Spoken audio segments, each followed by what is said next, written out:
2 साल एलन कोटा में, 1 साल घर से, ड्रॉप ईयर। मैं प्रोबेबली हर उस फेज़ से गुज़री हूँ, जिससे अभी आप गुज़र रहे हो।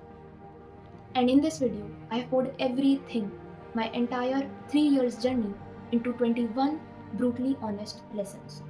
Lessons I wish someone had told me when I needed them the most.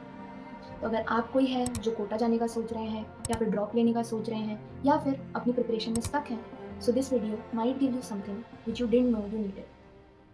और अगर किसी एक की भी हेल्प हुई तो मुझे बहुत अच्छा लगेगा। मेरी कहानी कोटा से शुरू हुई थी। So let's start from the lessons I learned in Kota. The batch trap. अगर आप लोग भी उन लोगों में से हो जो कि बस अपनी कोचिंग में ये देखते रहते हो कि यार उस क्लास में तो ये पढ़ा रहे हैं, हमारी क्लास में नहीं पढ़ा रहे, वो टॉपर्स का बैच है, उससे टॉपर्स निकलेंगे, हम तो कुछ कर ही नहीं पाएंगे। तो मैं आपको बता दूँ, आप खुद को धोखा दे रहे हो और किसी को नहीं दे रहे हो। आपके बैच में उन्हीं मॉड्यूल से पढ़ाया जा रहा है। आपके बैच में हो सकता है 50 चीज़ें नहीं पढ़ाई जा रही हो जो उस बैच में पढ़ा रहे हैं। 50 टेस्ट ना लिए जा रहे हो जो उस टेस्ट में ले रहे हैं। बट सिलेक्शन के लिए व्हाटएवर जो भी आपकी क्लास में चल रहा है वो इनफ है। मैं कभी एसआरजी बैच क्रैक नहीं कर पाई। मैं एक नॉर्मल बैच में ही रह गई थी पूरे 2 साल और मुझे लगता था इसका बहुत इफ़ेक्ट पड़ेगा, मैं टॉप नहीं कर पाऊँगी और मैंने नहीं किया टॉप। सच है ये। पर मुझे अभी भी याद है नीट 24 में मैंने अटेम्प्ट किया था 700 मार्क्स का। मुझे 700 मार्क्स तक का आता था, सिली मिस्टेक कर करके मैं पहुंची 651 पे, विच मीन्स मेरी प्रिपरेशन का लेवल था बढ़िया खासा। तो अगर आप भी ऐसा सोचते हैं कि यार मैं उस बैच में नहीं हूँ, इस बैच में नहीं हूँ, तो मेरा तो अच्छा होगा नहीं, तो सॉरी टू से आप बस खुद को बहाना दे रहे हो। आप एक बहानेबाज इंसान हो। आप जहाँ हो वहाँ बैठ के चुपचाप मेहनत करो, जो चीज़ें अवेलेबल है वो करने में ट्राई करो वहाँ पहुँचने का। पर नहीं पहुँचे तो वो एंड नहीं है। आई हैव सीन पीपल जो कि टॉप बैचेस से भी फेल गए हैं, मेरे से भी कम मार्क्स आए उनके दोनों साल में। And I have seen people जिन्होंने लोअर बैच, मेरे बैच से भी एम्स क्रैक कर लिया है।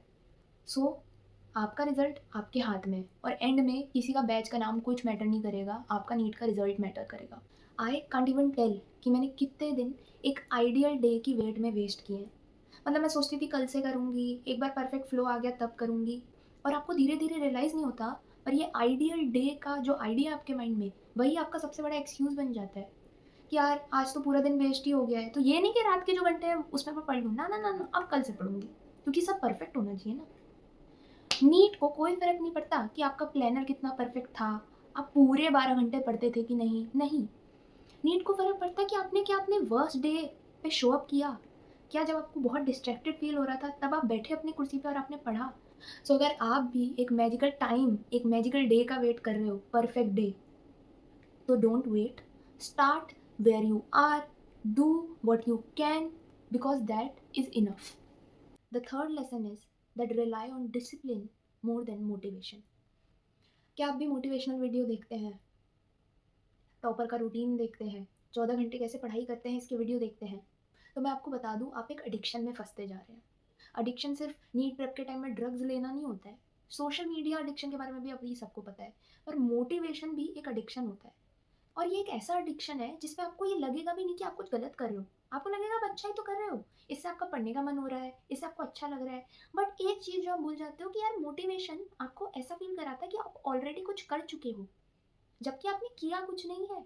आपने बस सोचा कि हाँ यार फोड़ दूंगा, ये कर दूंगा, वो कर दूंगा, डोपामिन आ गया आपका। आपकी बॉडी को लगने लगा आपने कर दिया, आप रिलैक्स हो गए। थोड़े समय आपने पढ़ा, उसके बाद आप क्रैश कर गए, फिर आपने वीडियो देखे, फिर आप क्रैश कर गए, फिर आपने वीडियो देखे, फिर आप क्रैश कर गए। सो अगर आप भी इस साइकिल में फंसे हो, so stop relying on motivation, instead start relying on dedication. उठना है, पढ़ना है तो पढ़ना है, काम करना है तो करना है। नहीं करूँगा तो ये होगा, भाई तुमको कॉन्सिक्वेंसेस पता है, तुम नहीं पढ़ोगे तो क्या होगा, नहीं होगा कुछ, कुछ नहीं होगा, यही होगा कि कुछ नहीं हो रहा। Fourth point, the guilt loop. सबकी प्रिपरेशन में एक ऐसा टाइम आता है जब वो रोज़ कुछ ना कुछ कर रहे होते हैं, पर फिर भी उन्हें गिल्ट हो रहा होता है। 4 घंटे पढ़ाई करते हैं उन्हें गिल्ट होता है, 14 घंटे पढ़ाई करते हैं उन्हें गिल्ट होता है, ब्रेक ले लेते हैं, काफ़ी ज़्यादा गिल्ट हो जाता है। 12th में आने के बाद लगता है कि 11th वेस्ट कर दी, उसका गिल्ट लेके चलते हैं, फिर 12th में भी ढंग से नहीं पढ़ते। 12th हो जाती है, एंड में आते हैं, लगता है बोर्ड्स के लिए नहीं पढ़ा, इतनी सारे गिल्ट लेके बैठे रहते हैं। बट हम एक चीज़ नहीं समझते कि खुद को गिल्ट ट्रिप करना प्रोडक्टिविटी नहीं है। अगर आपने एक दिन कम पढ़ा है या बिल्कुल नहीं पढ़ा है, तो गिल्ट करने से आप अपना दिन उल्टा नहीं कर दोगे, समय पीछे नहीं चले जाएगा। अगर आप गिल्ट में रहते हो तो ये कोई अचीवमेंट नहीं है, आप अपना और टाइम वेस्ट कर रहे हो। अब रात में रियलाइज हो रहा है कि आपने पूरा दिन वेस्ट कर दिया, तो अभी बैठो और जो टाइम बचा उसे यूज करो, नहीं बचा है तो अगले दिन का प्लान बनाओ, अगले दिन को यूज करो। This is the solution oriented mindset. दूसरा माइंडसेट जो कि सब करते हैं, मैं भी करती थी, वो ये है कि हम गिल्ड लेके बैठ जाएँ। आप किसी दिन 4 घंटे पढ़ोगे और किसी दिन 14 घंटे पढ़ोगे, पर हर दिन एक नई फ्रेश स्टार्ट है। कल तक आपने क्या किया है, भले ही सब टाइम वेस्ट हो गया है, पर आज आपके पास एक नया दिन है, आज इसको यूज़ करना है। उसके गिल्ड में बैठे रहोगे तो ये भी नहीं होगा ठीक, और फिर आपका खेल खत्म है। हम नीट की तैयारी करते वक़्त हर चीज़ पे ध्यान देते हैं, क्या पढ़ना है, कौन-सी क्लास जॉइन करनी है, क्या करना है, क्या नहीं करना। पर एक चीज़ के बारे में जिसके बारे में हम बात नहीं करते हैं, वो है लोग, आपके आस-पास के लोग।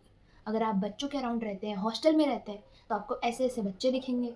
अगर आप घर पे रहते हैं, तो घर पे भी आपको ऐसे लोग दिखेंगे, जो कि आपके मेंटल पीस को अफ़ेक्ट कर रहे हैं। पढ़ाई करते वक़्त आधा ध्यान तो आपका लोगों में लगा हुआ है। लर्न टू से नो। आपको हर गॉसिप सेशन अटेंड करने की कोई ज़रूरत नहीं है। आई नो ये रूड साउंड कर रहा होगा, बट स्पेशली वो लोग जो कोटा में गए हैं, वो इस चीज़ से रिलेट करेंगे कि देखो यार, सब एस्पिरेंट है, सबके बड़े दुख हैं। लोग आएँगे, आपसे शेयर करेंगे।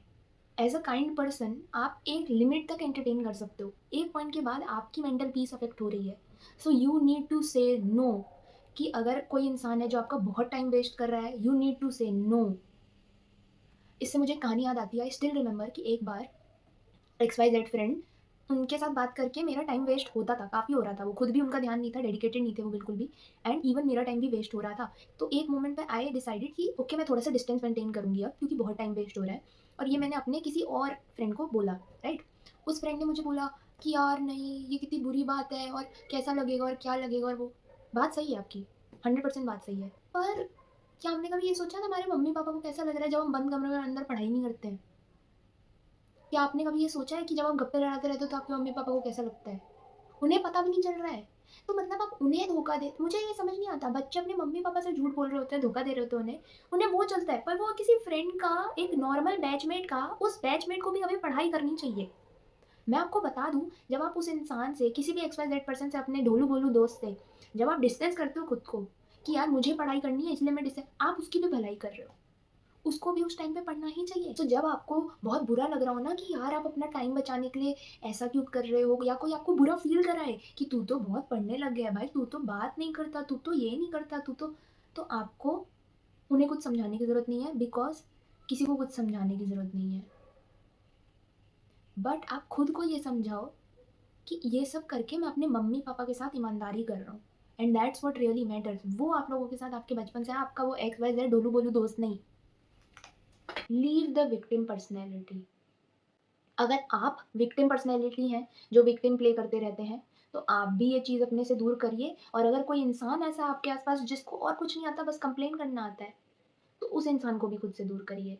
इसमें एक तो आ जाएँगे वो लोग जो आपके बैचमेट्स हैं, जो बस यही बोलते रहते हैं, यार उस क्लास में ये पढ़ाते हैं, हमारी क्लास में नहीं पढ़ाते, यार वो टीचर ये पढ़ाते हैं, हमारे नहीं पढ़ाते। ऐसे लोग के अराउंड आप रहेंगे, तो आप भी सिर्फ़ कंप्लेन करना सीखेंगे, जबकि आपको सीखना क्या है कि जो है वो करना पड़ेगा। ये सच है, ये हार्श ट्रुथ है भाई, कोटा फैक्ट्री सबने देखी है। उसमें प्रोटैगनिस्ट था, वो हमेशा कंप्लेन करता था। ये कहीं न कहीं सच है ना?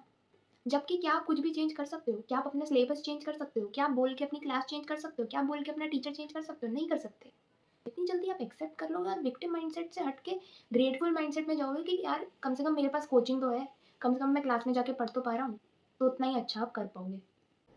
Now let's talk about my drop year. तो ड्रॉप ईयर में सबको लगता है यार थोड़े मार्क्स से रह गए, अब तो ड्रॉप ईयर तो परफेक्ट होने वाला है, इसमें हम कोई मिस्टेक नहीं करेंगे, ये करेंगे, वो करेंगे। पर या आप बस सोच रहे हो। Let me tell you some brutally honest things. ज़्यादा मुश्किल होने वाला है ड्रॉप ईयर। ऑफ कोर्स आपको एक्सपीरियंस रहेगा, ये आपका एक एडवांटेज है। बाकी प्रेशर आप पे डबल रहेगा। जैसे हमारे एक सर बोलते थे कि पहले टाइम पे, जब मैं फर्स्ट टाइम पे कर रही थी, कि बेटा ट्राई करो, फर्स्ट टाइम में अपना बेस्ट दो, क्रैक हो जाए, क्योंकि टाइम के साथ साथ प्रेशर बस बढ़ता है, ईज़ी कभी कुछ नहीं होगा।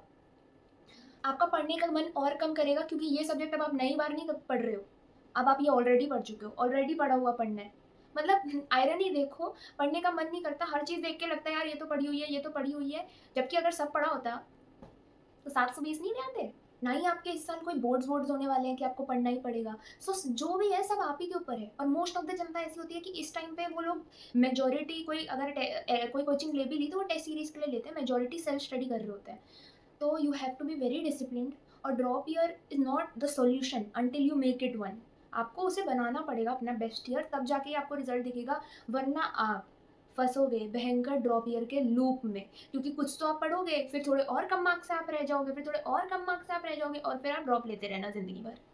इस मिस्टेक में हम 2 कैटेगरी के लोगों की बात करेंगे। एक जो कि कोई प्लान बनाते ही नहीं है, बिना प्लान के पढ़ते हैं, और एक जो कि काफ़ी बहुत ज़्यादा प्लान बनाते हैं। तो इनका और इनका दोनों का कुछ नहीं होने वाला है। आई कैन टेल यू भाई, मैंने कितने सारे बच्चे देखे थे जो कि लेजिट मैं देखती थी एलन में कि यार ये तो मुझसे कितनी ज़्यादा मेहनत कर रहे हैं, मैं तो इतना पढ़ती भी नहीं हूँ, पर इनका रिजल्ट इन जनरल मेरे से कम ही रहता था। Reason for that is not planning, बस स्टडी। इसी में मैं पॉइंट डालना चाहूँगी, कई लोग ना क्लास में ध्यान नहीं देते। आपकी आधी लाइफ ईजी हो जाएगी अगर आप क्लास में ध्यान दोगे। मैंने 651 लाया या 471 भी was not a very bad score. Selection नहीं हुआ but it was not a very bad score इस एग्ज़ाम में। वाई? बिकॉज मैं क्लास में बहुत ध्यान देती थी। मेरे 2 साल पहले के कॉन्सेप्ट आज तक बने हुए हैं। द रीज़न वॉज मैं क्लास में बहुत ज़्यादा ध्यान देती थी। मतलब जब टीचर बोलते थे ना कि जब टीचर कुछ समझाते हुए बोलते थे ना येस और नो वगैरह, कोई क्लास में नहीं बोल रहा होता था, मैं बोलती थी हमेशा येस सर, नो सर। मुझे फिर लोग कुछ भी समझते होंगे, पर मेरा 100% कॉन्सेंट्रेशन रहता था। वो फिजिक्स के कॉन्सेप्ट मेरे आज की डेट तक भी बने हुए थे, मुझे दोबारा पढ़ने की ज़रूरत ही नहीं पड़ती थी चीज़ें। सो अगर आप प्लानिंग के बिना पढ़ रहे हो तो आई एम सॉरी, आपका कुछ नहीं होने वाला भाई। कोई एग्जाम आ रहा है, आपका एक प्लान होना चाहिए कि वो उसे बनाओ और फॉलो करो। बिना प्लानिंग के उठाओगे ना, तब एग्जाम से एक दिन पहले पता चलेगा अरे मेरा तो 80% सिलेबस बाकी रह गया। क्यों रह गया? क्योंकि बांटा ही नहीं था। तो ये सब नहीं करना है, एक प्लान के हिसाब से चलना है। और अगर मेरी तरह हो, आप बहुत प्लान बनाते हो, बहुत ही ज़्यादा एकदम बांट के सब रख देते हो, पर एग्जीक्यूशन उस लेवल का नहीं करते हो, तो भी बहुत ज़्यादा ये बुरा है। मैं ना थोड़ा औकात बाहर प्लान बना लेती थी हर बार, फिर डिसअपॉइंट हो जाती थी, फिर उस डिसअपॉइंटमेंट के चक्कर में, गिल्ट के चक्कर में बाकी का जो बचा कुचा है वो भी मैं फॉलो नहीं कर पाती थी। तो वो सब नहीं करना है, हमेशा अपनी लिमिट के अकॉर्डिंग प्लान बनाना है, रियलिस्टिक प्लान बनाना है, उस पर स्टिक रहना है। प्लानिंग प्रोडक्टिविटी नहीं है। आप प्लानिंग बहुत अच्छी करते हो इसका मतलब ये नहीं कि आप बहुत प्रोडक्टिव हो ना। फील ऐसा ही होता है कि वाह वाह क्या ही प्रोडक्टिव काम किया, नहीं। Planning is just procrastination but in disguise. Last tip, जो कि मेरी बहुत ही पर्सनल जी हुई टिप है, कि भाई आपकी 2 साल की मेहनत, 3 साल की मेहनत, 5 साल की मेहनत और वो 3 घंटे सेपरेट चीज़ें हैं, और दोनों का ना इक्वल वजन है तराजू पे। आप 2 साल जो चीज़ करते हो और 3 घंटे में जो चीज़ करते हो, सेम उसका लेवल है। यहाँ आपने इतना सब कुछ किया पर यहाँ नहीं कर पाए, तो कुछ नहीं है। Unfortunately luck also plays a very big role. पहले ना मुझे लगता था कि यार जो लोग बोलते थे ना 3 घंटे ये, मुझे लगता था बहाने बना रहे हैं, पर जब मेरे साथ हो गया इस बार तो मुझे यकीन हो गया है। अभी जिनके साथ नहीं होगा आप लोग भी सोच रहे हो कि मैं बहाने बना रही हूँ, पर भगवान करे आपके साथ ना हो। तो भाई लक का भी बहुत बड़ा गेम होता है। कई लोगों को जस्ट नीड से थोड़े समय पहले एक बहुत बड़ी बीमारी हो जाती है, डेंगू हो जाता है, किसी को टाइफाइड हो जाता है, किसी के घर पे कुछ हो जाता है, आप लोगों का पेपर छूट जाता है भाई। ऐसी चीज़ें भी होती हैं कुछ कुछ लोगों के साथ। तो इसलिए आपके हाथ में प्रिपरेशन है, आप अपनी प्रिपरेशन करते रहो और सोच के ही चलो हमेशा, रिजल्ट आपके हाथ में नहीं है। एक्सपेक्टेशन होनी चाहिए एक लिमिट में, इतनी नहीं कि जब आपको वो ना मिले तो आप अपनी वर्थ ही भूल जाओ कि अब तो मेरे से कुछ भी नहीं होगा। नहीं नहीं भाई, कर्म करना आपके हाथ में है, फल की चिंता करना आपके हाथ में नहीं है, क्योंकि फल देना तो उनके हाथ में है।